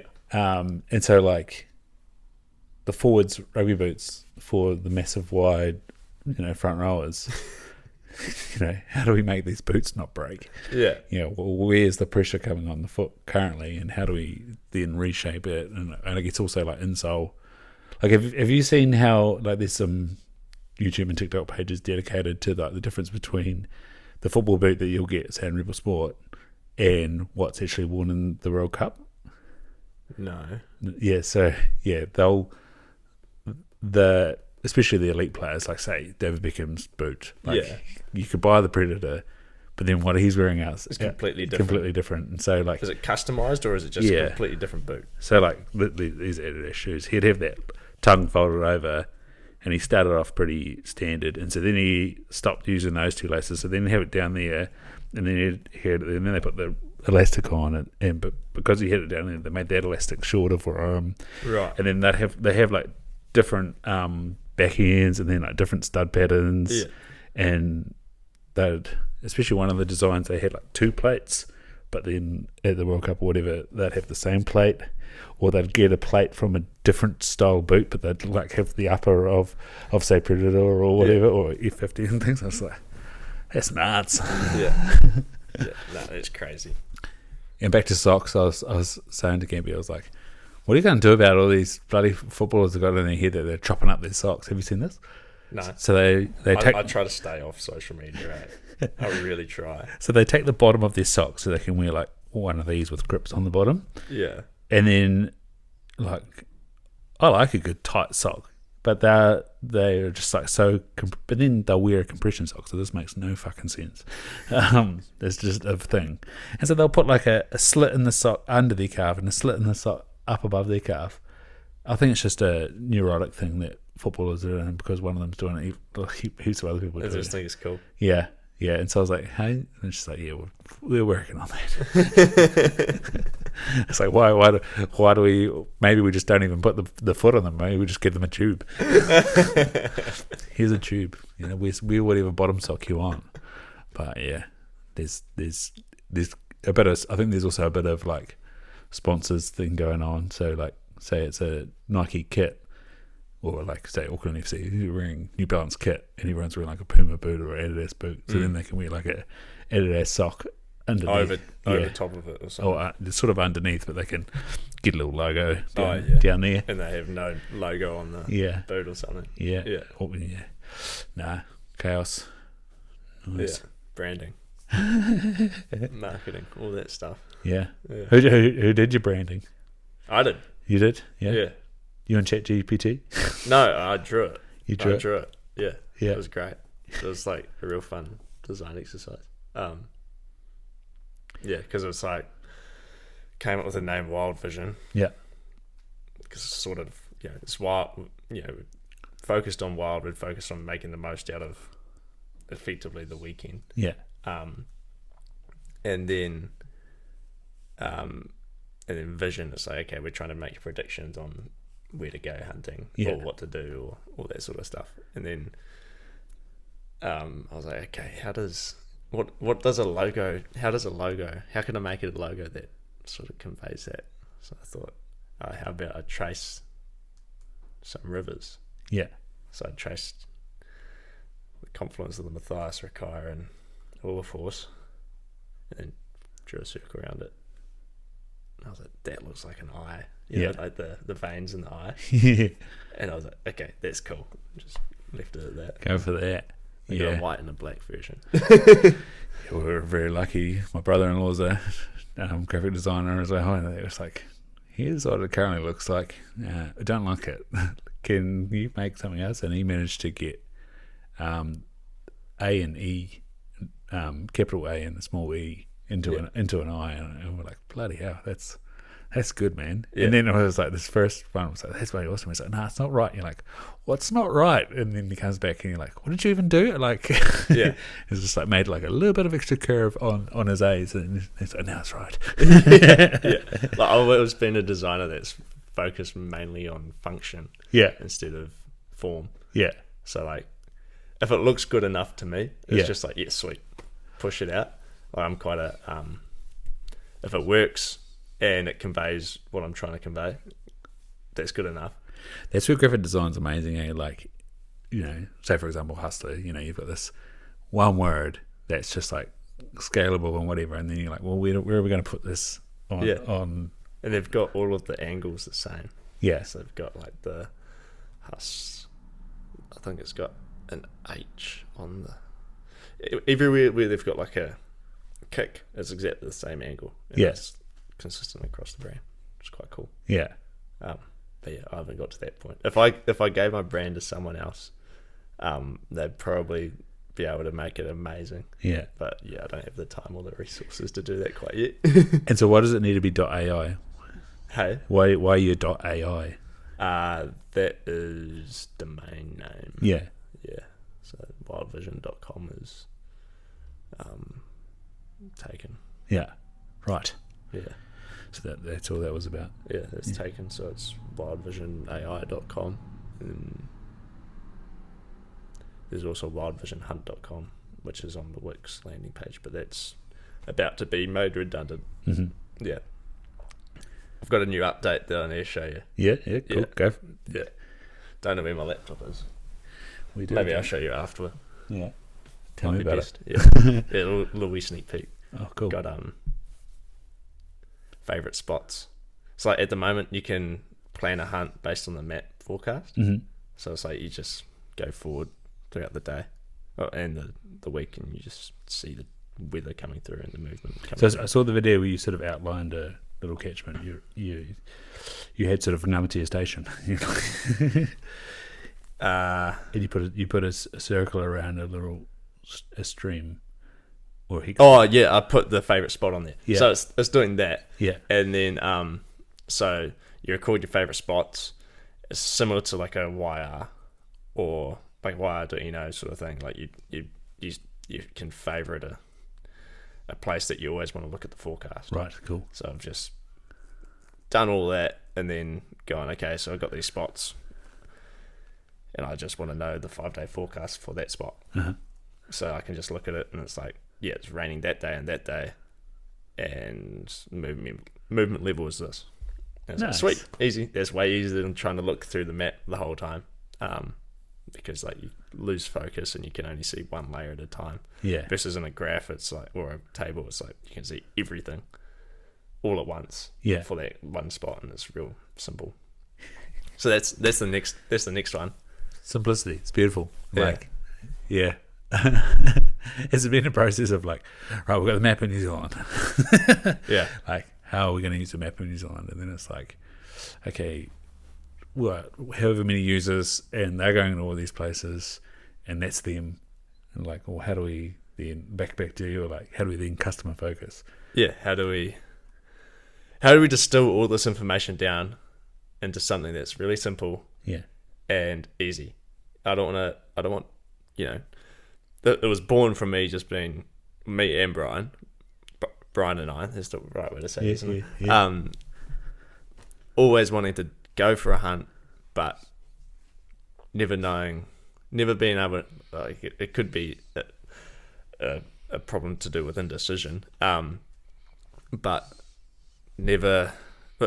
every time we go for a hunt, we'd have to go through so many different websites, so many different places to find the information, and it was just too much. So just like, okay, let's simplify it and see if we can make something that's far more efficient and easy to use. Yeah.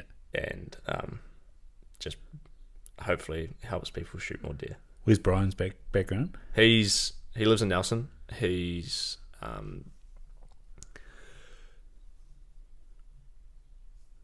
so he has a PhD in AI. Yeah. From AUT. He did electrical engineering when he was my age. Went to Ireland, designed semiconductors, and then moved to the States.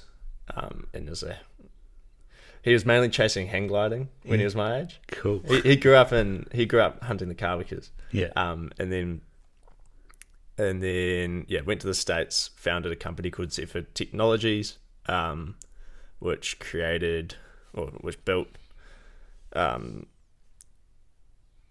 sorry Brian if I'm getting this wrong, knee braces, and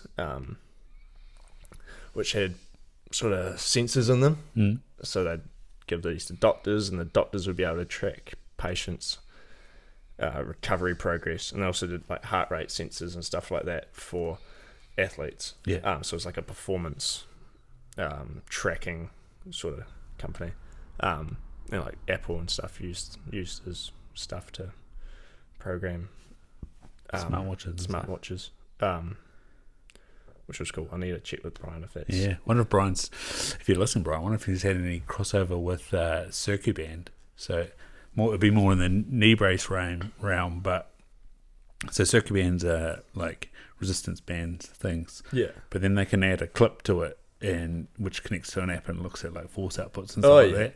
And so again, for physiotherapists, it will put strength and conditioning coaches, they can see output and load and how much tension they need to add and all that sort of stuff. Yeah. And then I think the idea was to sort of gamify that. So in the sort of athlete development thing is like you can do like progressive loading for young kids, and they can be tracking like some sort of game.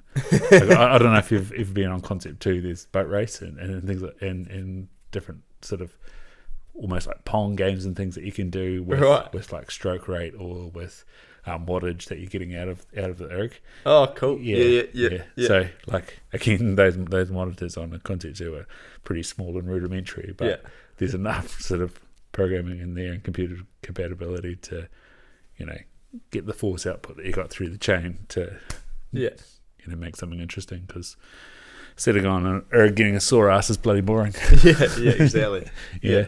Oh, Yeah. nah, cool. Yeah, so he was doing that in the States and then sold that company and came back to New Zealand.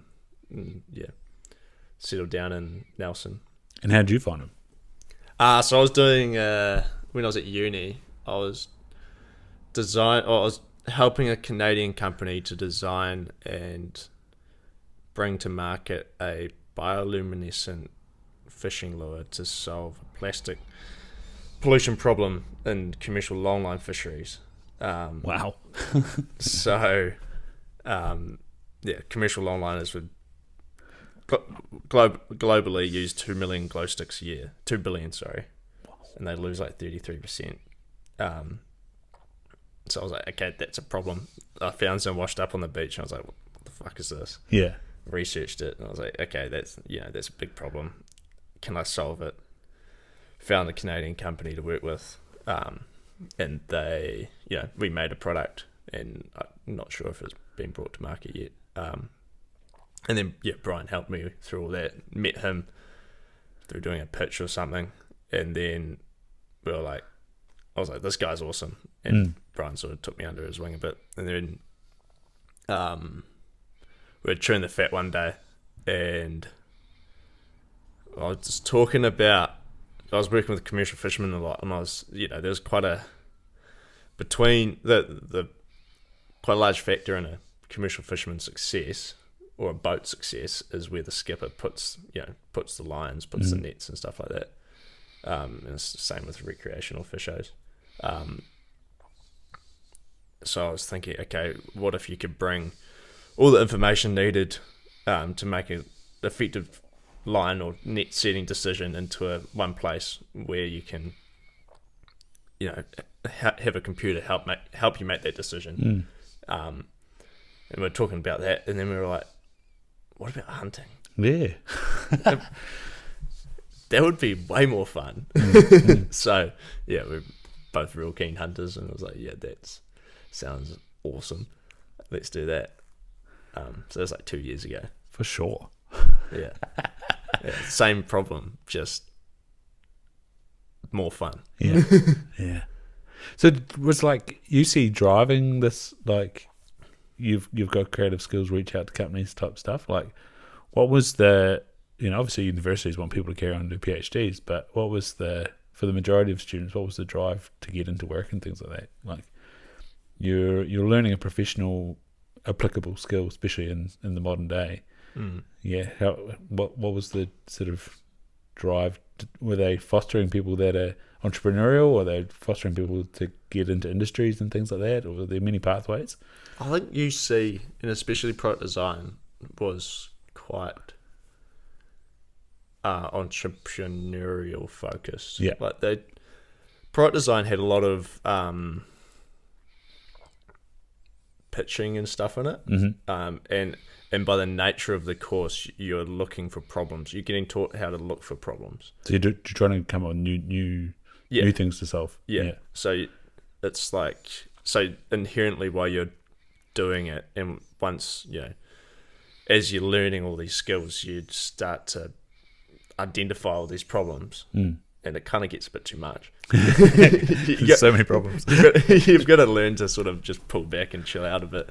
But so you learn to identify problems, and then the product design stuff is quite high level. It's quite conceptual. So you learn to turn those concepts into something that's communicable, which is where the pitching comes in. We're communicating with stakeholders like customers and some people who I've my last company I was working with, Kiwi Fibre, those boys did product design a year or two before me, and they've done really well.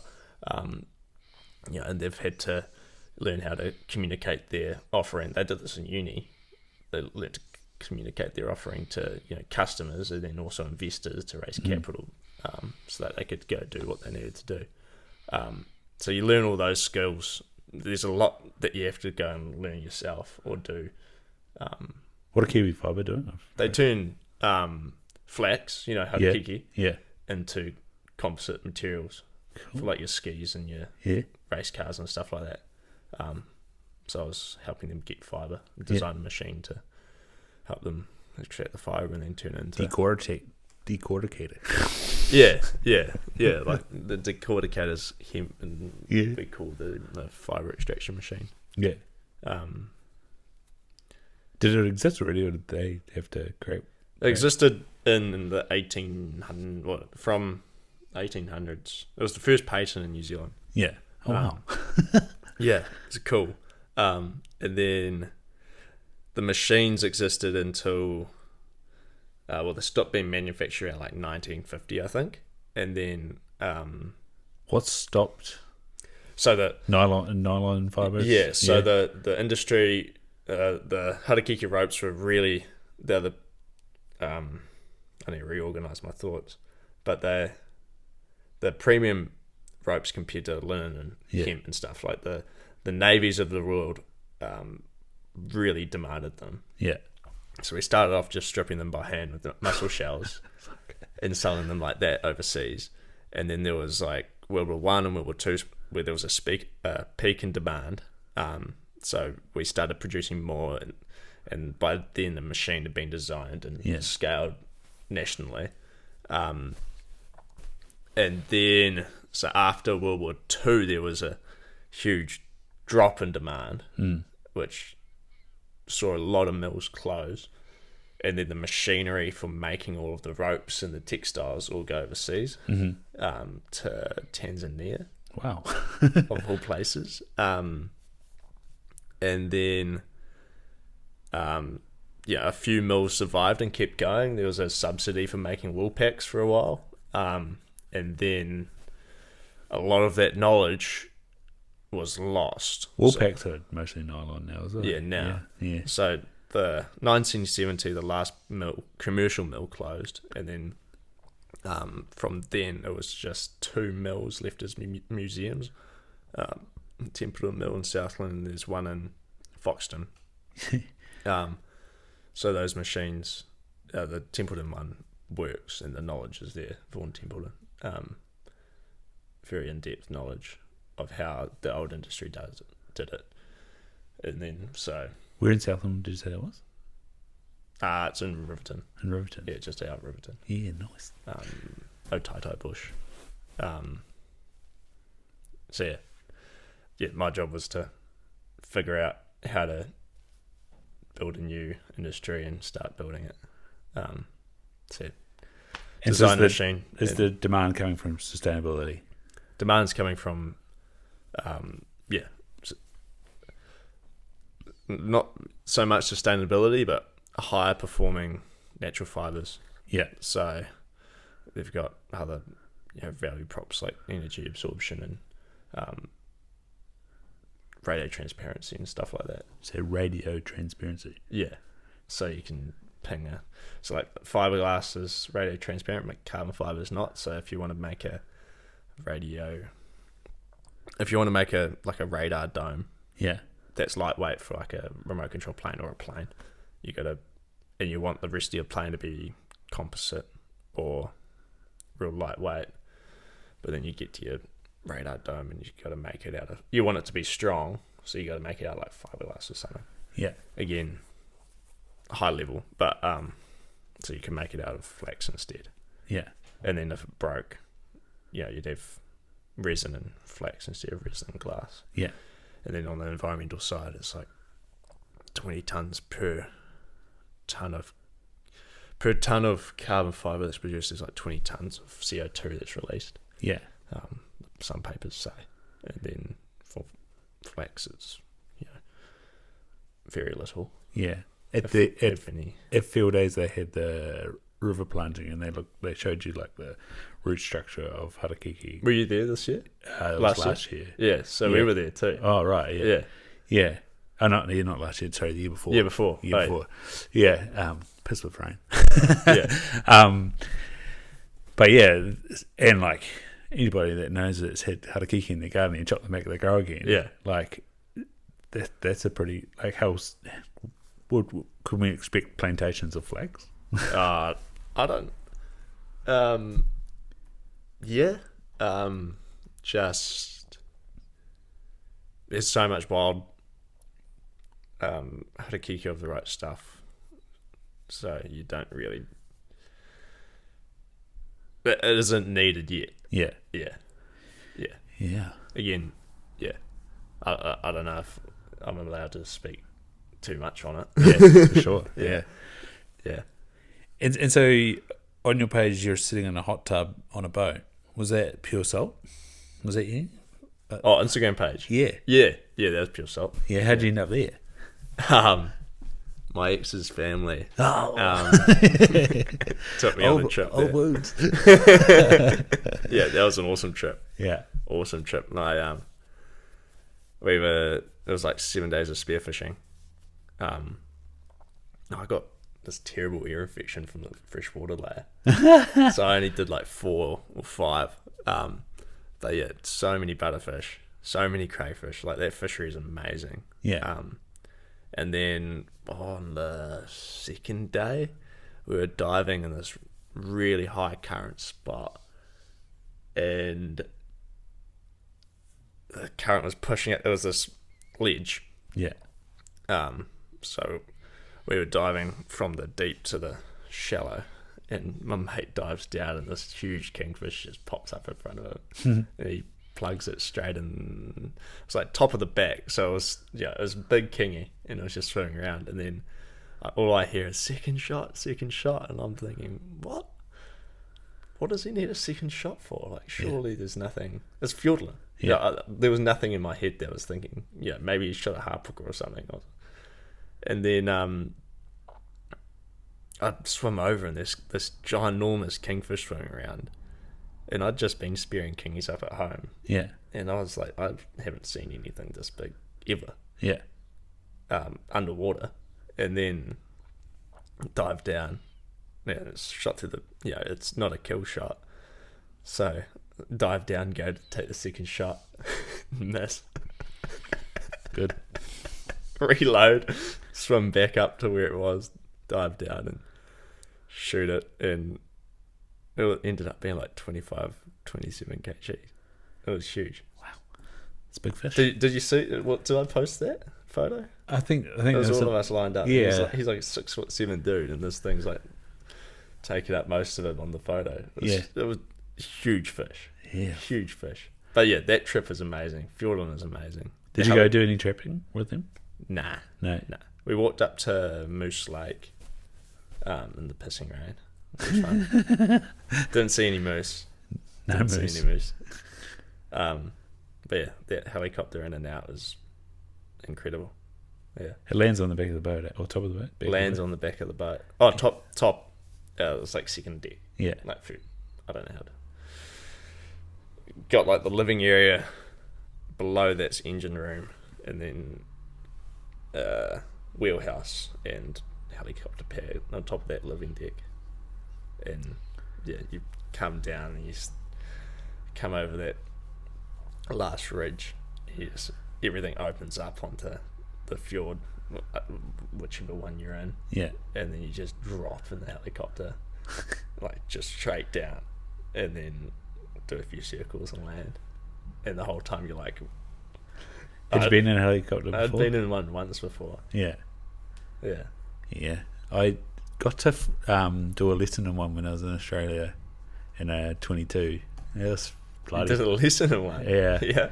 And the bloke that was taking me through the lesson, he'd come and done a little bit of work, I think in Fjordland and in the Lakes District. And then he'd also done mustering up in the Northern Territory. Yeah. And so when we got back to the field, I'm sure it wasn't as ballsy as what he does, but he gave you pretty good fat through the field. It was it was awesome.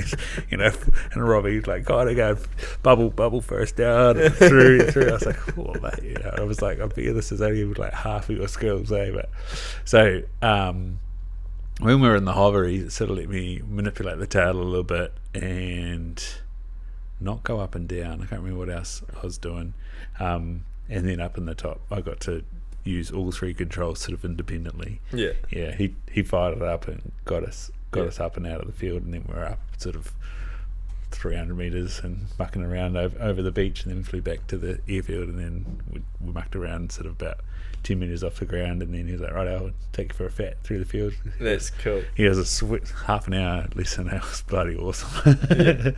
Yeah. No, choppers aren't something I've had too much experience with, but that's my only time in one. I've hopefully going to get into some good country through one this raw coming. Nice. Which will be fun.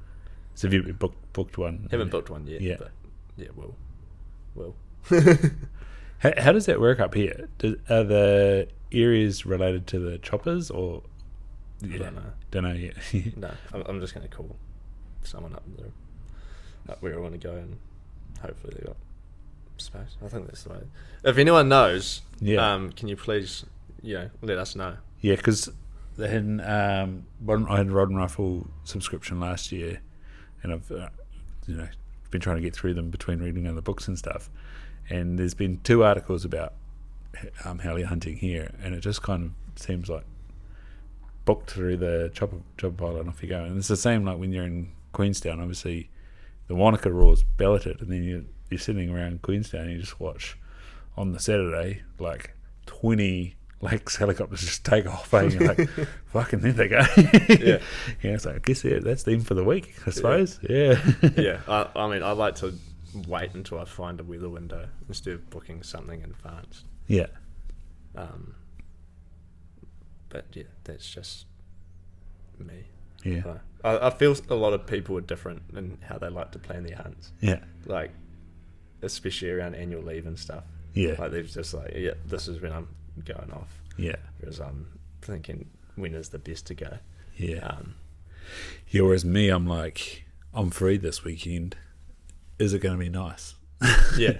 Yeah. Yeah. If it is nice, where should I go? Yeah. Yeah. Yeah. And then it's like, yeah. Are you going hunting this weekend? Yeah, I'm going to go on Saturday morning. Oh, yeah, nice. Yeah. Just go back to Barossa, get actually up to the top, look through the northern riverheads, little basins. So you're going to go up on top of Barossa? Yeah, and then sort of northwestish along the ridge, and then over to the east side. From that, what's that station called on the west side? Are you going to go from the east or the west? I'm going to go from the southeast, wherever it is. Oh yeah. Yeah. Lex Friedman, what are you up to, mate? What? It's the Jargon podcast with Lex Friedman. Oh yeah, I listened to that. It's quite interesting. He's a good dude, eh? Robotics engineer. Yeah. Yeah. Very smart man. So, yes, I guess you end up. Mate, why aren't you using WildVision for this? Yeah, hard out. It's not an app. Yeah, Mount Barossa. It's not an app. So you end up and along, and you're looking down into those. Oh yeah. Yeah. Or you could come back this way. I think sort of the top half of that creek you can keep in on. So I've gone up from back in here. Yeah. And then I was speaking to somebody else, because you reckon you can mountain bike in and around. Yeah, you can. And then come up this way. Yeah. Yeah. Because all of that is know how to use it already. Yeah. Chuck the old dock man. Chuck the old dock layer on. Yeah. And then chuck there's stags there apparently. Well, there's deer there. There's deer there. Yeah. One. Yeah, and then a few more on Mount Summit. Yeah. A few more. There's a bit of pressure on Mount Summit. Every time I drive past, there's just a full car park. Well, there's 2 huts up there though. Yeah. That's the other thing. Yeah. No, Barossa looks good. Yeah. I haven't gone on top of it. I just did that around the back. Nice. Sort of track. Broke the boots in one weekend with a mate. Yeah. And it was good. But then I mountain biked up into there. Yeah. And then hunted from there. That was quite fun. Didn't see anything. What sort of bike you got? Trek / 9.8. What is that set up like? So like a full suspension Yeah. enduro bike. Cool. 29-inch wheels. Mean. Yeah. It's fun. It's fast. Yeah. Yeah, it does jumps. Yeah. Honestly, Really good for fitness. I had like a Giant when I was a teenager. Took that with me to uni, and then it basically got rusted out. Lost all my brake pads. Yeah. And like went to take it into the shop, and they're like, "Oh yeah, that'd be like a $300 rebuild." Yeah. And I was a student, and so I was like, I can't do that, and Yeah. got rid of it. Haven't had a bike since. And then my older brother was like fully into it, downhill, and then he just bought a cross country because the downhill's too soft. And like, so I think he spent about 20 grand on bikes in the last 3 years. Yeah. And I'm just like, what the fuck? Yeah. Went into a bike shop in Taupo where I was like, wow, Yeah. what has happened? Yeah. I was real into it at school, and then I sold my bike then to fund uni a bit, Yeah. and then Just up to Mud Peak, or did we go all just around up to Mata Peak. Yeah. Yeah. We got a place just at the base of it. Yeah. Parents, so yeah, I just zap up there, do a couple of rounds, especially during study break. Yeah. Study, don't do what I do. Yeah. And then sold it, and then I went for a bike using someone else's bike after uni. This was when I was working. I was like, this is so much fun. Why did I stop? Mm-hmm. And instantly went and bought a bike and bought that one off my little brother, who's mad keen on it. Yeah. So were you doing downhill at Mud Peak? Or? Just Yeah. just trail riding. They had 3 tracks at the time, so I'd just bike up and then just bike down the downhill track. Yeah. One of the downhill tracks, and yeah, it's quite good. Yeah, I used to run up through there quite a bit, and see everyone fatting on down. Yeah, It's quite good, because you just go back up the main, like that Chambers Walk. Yeah, You go up Chambers Walk, and then there's a nice uphill track up there now. You used to have to go up Chambers Walk and then straight up this other one. Have you been back into that lower part now, beneath the main car park? Yeah. Yeah. So from the bottom, there's a new track that goes off on a new block of land they've bought, I think. Yeah, they have. And it's like a jump track.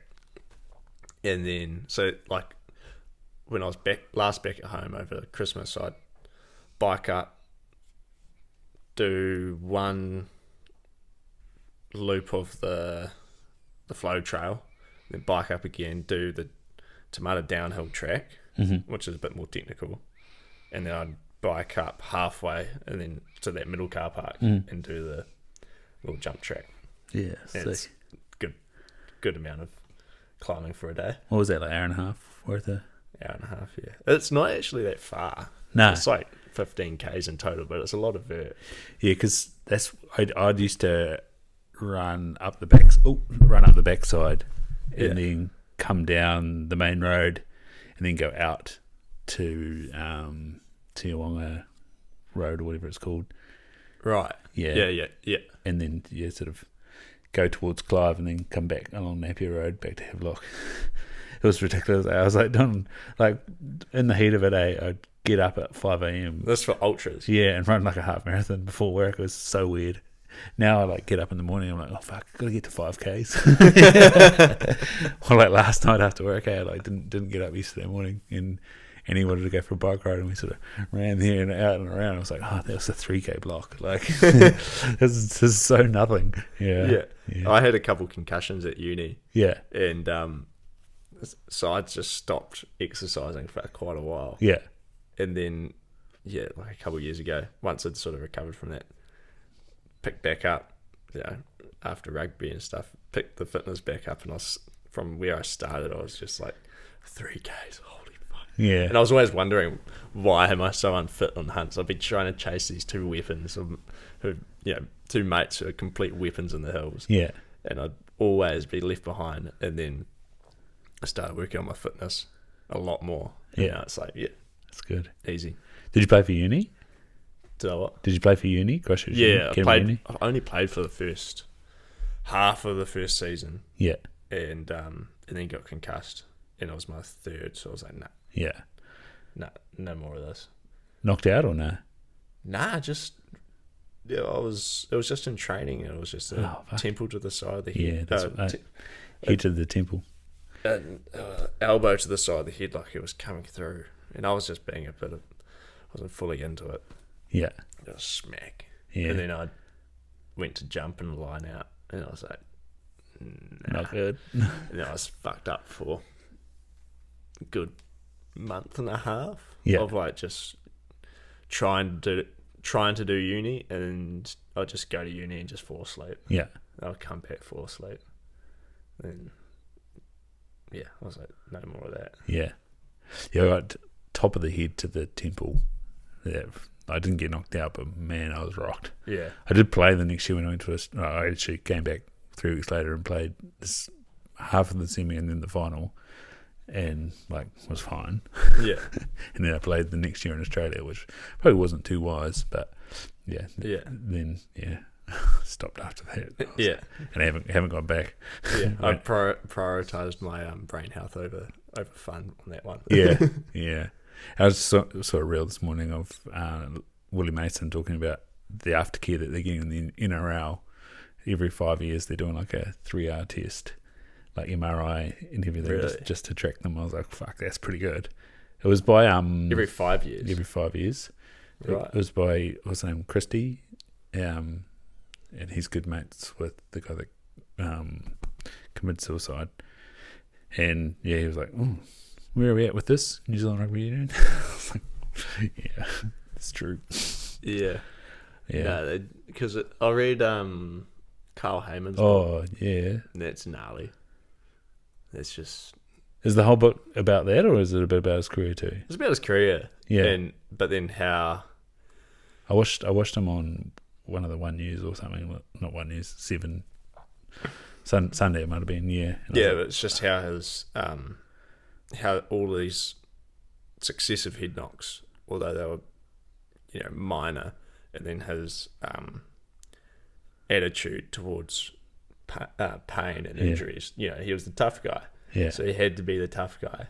And then just all of these little knocks throughout his career ended up really, really, really messing with him. Yeah.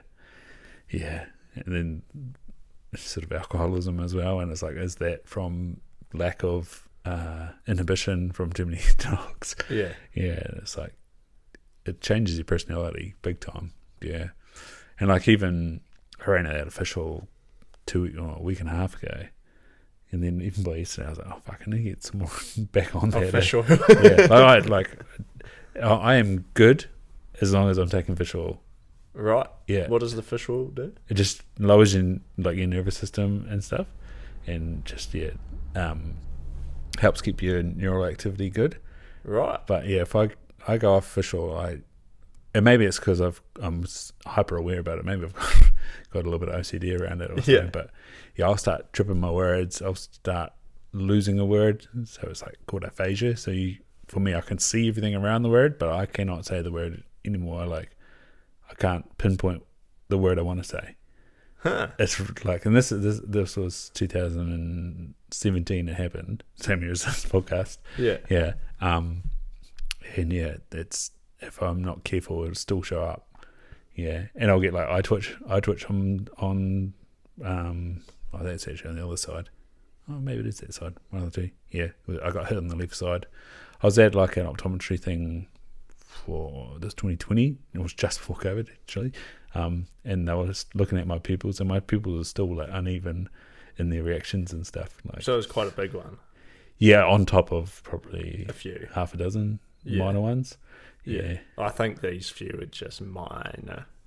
Like I don't have too much, but they were quite close together. Yeah. Like they were within 3 years. Yeah. Yeah, there was 2018, year 12. First year of uni, second year of uni. Yeah. And it was like... But each of them are recovered from them in like 4 weeks. Yeah.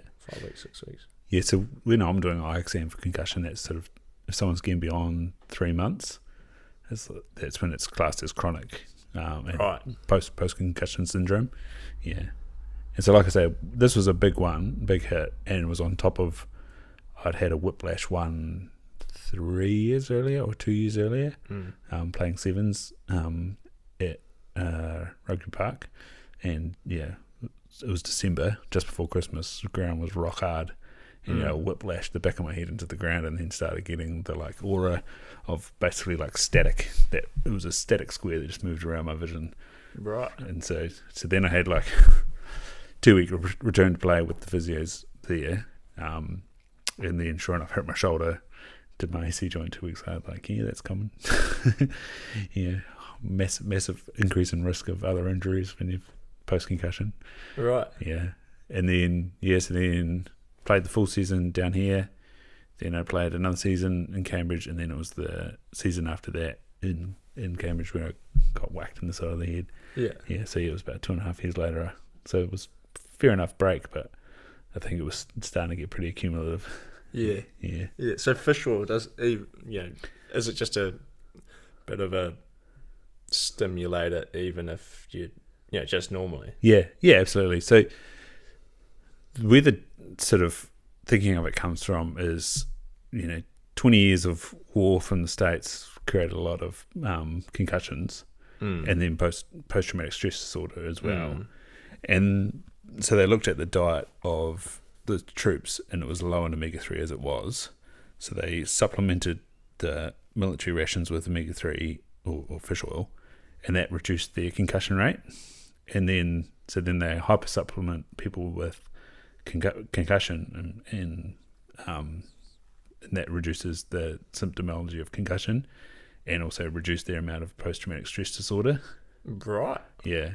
And then again, then they got those like deep brain stimulations, and they're able to use things like MDMA and psilocybin and CBD oil and things like that. So that's their like escalating toolbox for if they can keep hold of the soldier. Which is part of the problem with the States. Like the people they often get from the military who then get medically discharged go back to like the middle of bloody nowhere, and they're lost to whatever, or the resource where they live is not good enough, so then they'd have to like drive to a main centre, which could be like 4, 5, 6 hours away. And then if they don't, the treatment needs to be reasonably intensive to help someone recover. Yeah. And in the meantime, if they get PTSD and suicidal and they lose them, well then shit, ends up pretty messy for the military. Yeah. Yeah. But at the same time, the area of computing, they're able to tease big data out of it, and the trend suggests that omega-3 is beneficial. Yeah. Right. Yeah. Okay. Well, I might start using that. Keep it switched on. Keep me switched on. Yeah. Keep me being able to make better products. That's hopefully. Right. Awesome. This has been bloody good. Yeah. Yeah. Thanks for reaching out. No, thanks for having me on. Yeah. It's cool. And I'll chuck it out, and hopefully you get a few more users, and we can get a few more queries and questions. And yeah. Yeah. Like we're 100% feedback mode. It's like whoever uses it and wants to be a part of making it better and trying to build a tool which helps hunters harvest more animals and hopefully manage herds better through making information more available, come get a part of it. Yeah. And so that's WildVision on Instagram, eh? WildVision on Instagram and Facebook, and then if you search up wildvisionai.com on the internet, you'll find it. And I'll link it in the show notes. So yeah, people would just be able to look there and be able to find it out, and it should be loose. Yeah. So what keeps you in flow? That's my final question. What keeps me in flow? Yeah. I like to ride the edge of productivity and anxiety with caffeine. Yep. And then